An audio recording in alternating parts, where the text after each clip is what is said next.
Oh, mate, good morning, yeah? Workout smashed, nothing better. Nothing better. Let me just get a little quiet bit here in the shade. Let me talk. I'm seeing lots of questions from members of the public saying, why are they attacking the police? Why are police stations being targeted? Just to give you a bit of a knowledge of why people are angry with the police, and to the men committing the violence, lads, those individual police officers who are coming out doing a difficult enough job have got families at home. They're ordinary people, okay? The people pulling their strings is who you need to be angry with. Why are people angry? I'll tell you why they're angry. Because Hamas were allowed to overtake London, overtake our capital city, every weekend, flying ISIS flags, Hamas flags, calling for jihad. The police did nothing. Nothing. Instead, they arrested me. They banned me for 6 months. They infringed. They totally abused the law and they lied in court and they got found out. Yeah. People have now seen what the police are doing. Look at what happened in Manchester Airport. In Manchester Airport, 2 violent Muslims attacked officers attempting to do their job. Armed response officers. They violently beat 3 of them to the floor, battering a policewoman, breaking her nose. Now, we all know, okay, then they were held in the police station and they were released from the police station because thousands of Muslims come to the police station and they threatened riots across the country. So the police gave in again. Yeah, we all know if they weren't Muslim, they'd be in remand in prison right now. So until the police enforce the law equally across all communities, the resentment and anger is growing. People witness what happened in Harefields, riots, out on the street every night. Police weren't there on horses, they didn't have dogs, they weren't attacking people. Yeah? Everyone's seen it. We've seen the way you police us differently. People have seen the demonstrations differently. What you're trying to blame on the English Defence League, blame on us, is your fault. You've caused this resentment, treating communities totally differently, coming down on a ton of bricks on certain communities and allowing others to rape and pillage their way through this nation. We're at 40,000 terrorists on a watch list, jihadists, 40,000 of them. And you've arrested the organiser of a democratic protest in Middlesbrough. He's currently under terrorism legislation. You arrested me under terrorism legislation. To the people taking part in these demonstrations, we had 100,000 people on the streets of London in a peaceful resistance. That 100,000 will become 250,000. 250 will become 500,000. A peaceful revolution is brewing in Great Britain. A peaceful revolution.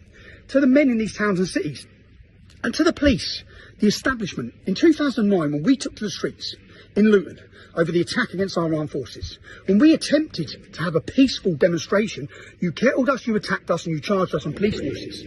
Did that work? No. Our 250 people turned to 1,000 with balaclavas on. Yeah? You created Tommy Robinson that day. And in your actions in the last 3 weeks, or since October 7th, you've created thousands of Tommy Robinsons.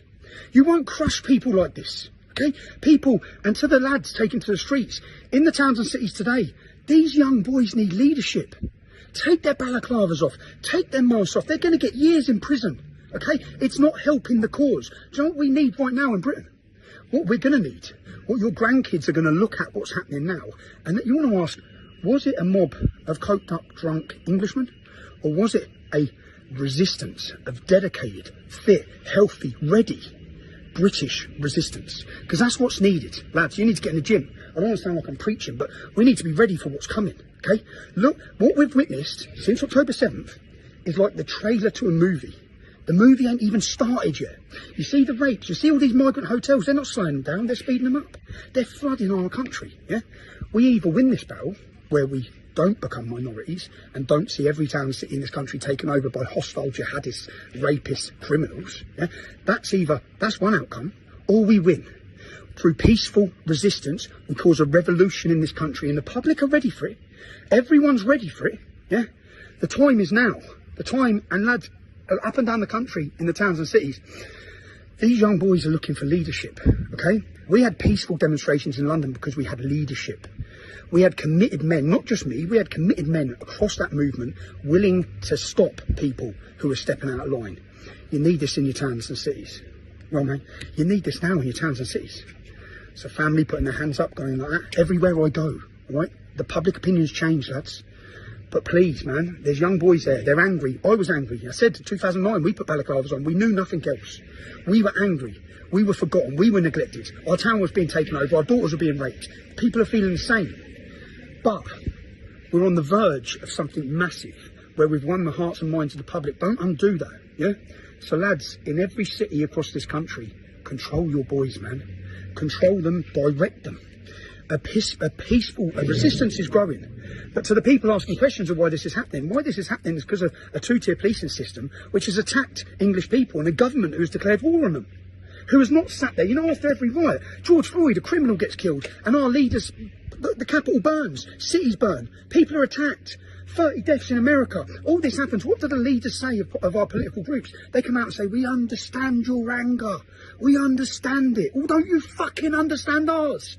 Don't you understand when they're raping their way through our towns and cities? When our daughters in every town and city are being raped?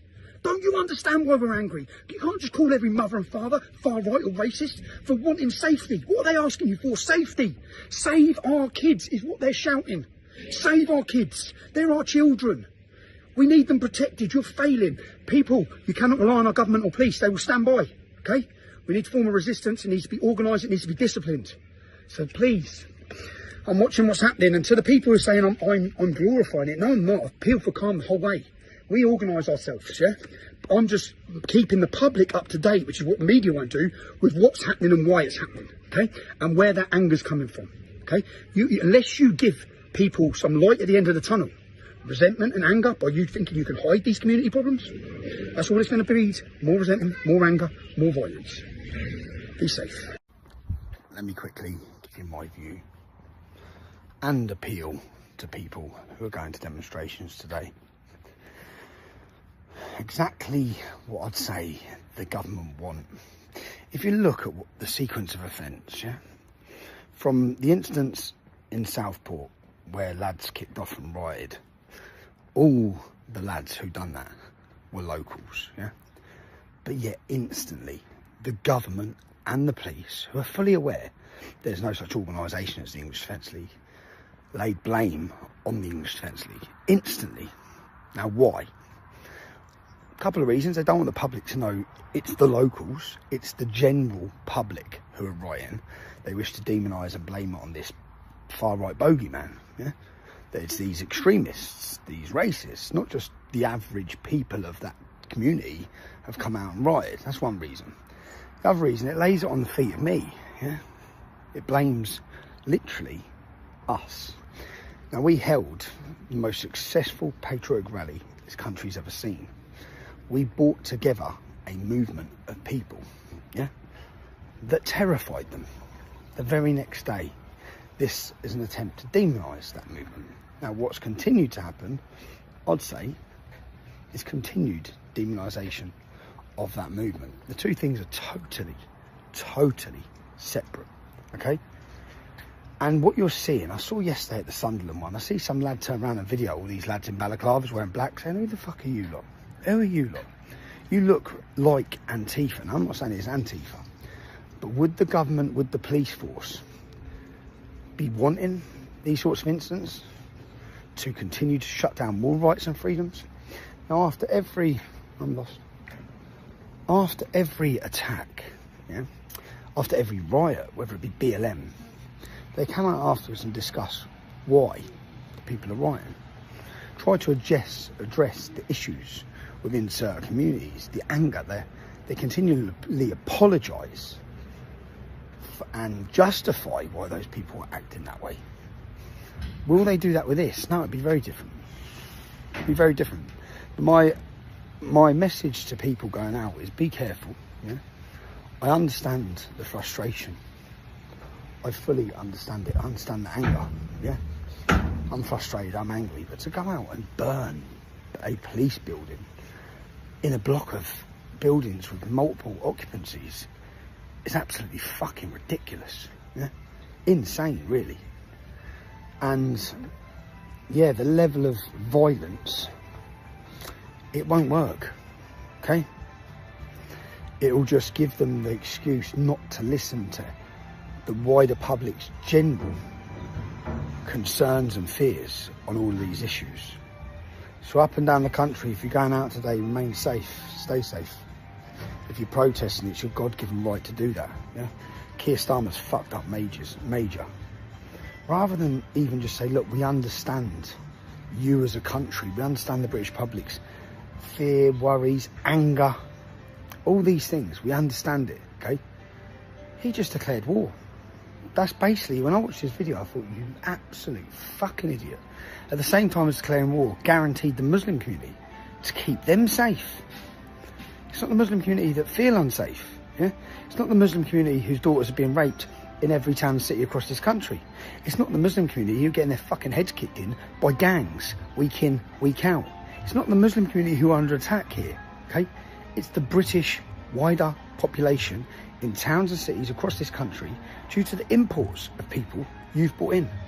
It's not the Muslim women who are fearful walking down the street in their own towns and cities. It's not them not being able to let their daughters walk to the shop anymore. It's not, okay? It's not. It's us. Rather than address the concerns and fears, you've attacked every one of those genuine concerns as far right. Anyway, stay safe. Stop the violence, man.